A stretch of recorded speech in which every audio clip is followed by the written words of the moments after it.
भंडारा जिल्ह्यात शिक्षणाचा बोजवारा उडाला आहे की काय असा प्रश्न आता उपस्थित होतोय। जिल्ह्यातील तब्बल 793 शाळांमध्ये 876 शिक्षकांची पदे रिक्त असल्याने विद्यार्थ्यांचं भविष्य अंधारात सापडलंय। या गंभीर प्रश्नावर आता जिल्हा परिषद प्रशासन आणि पदाधिकारी आक्रमक झाले असून राज्य सरकारला थेट उपोषणाचा इशारा देण्यात आलाय। प्राथमिक आणि माध्यमिक अशा एकूण 793 शाळांमध्ये शिक्षकांची कमतरता आता चिंतेचा विषय ठरते।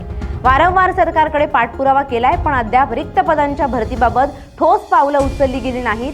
जर येत्या अर्थसंकल्पीय अधिवेशनात भंडारा जिल्ह्यातील शिक्षक भरतीबाबत सरकारनं सकारात्मक निर्णय घेतला नाही तर जिल्हा परिषदेचे सर्व पदाधिकारी आणि सदस्य तीव्र आंदोलन करतील आणि मी स्वतः उपोषणाला बसेल असा इशारा भंडारा जिल्हा परिषदेचे शिक्षण सभापती नरेश ईश्वरकर यांनी दिलाय।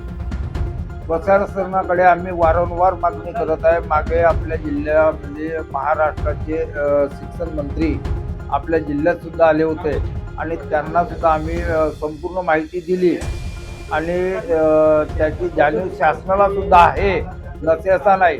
परंतु आधीच्या काळामध्ये तुम्ही बघितले असाल का प्रत्येक विषयाला शिक्षक मिळायचे। आधीच्या काळातल्या ज्या लोकांनी, आमच्या आजोबा पंजांनी शाळा, गावाला शाळा सुद्धा नाही मागितली तरी त्यावेळेस त्या राज्यकर्त्यांनी शाळा दिलं, ग्रामपंचायत दिलं, दळणवळणासाठी रस्ते दिलं आणि ग्रामीण भागाचा कसा एक विकास करता येईल यासाठी आधीच्या काळामध्ये ह्या सर्व सुविधा उपलब्ध करून दिलं। आज आपल्या जिल्ह्याच्याच नाही, पूर्ण महाराष्ट्राची दयनीय अवस्था आहे।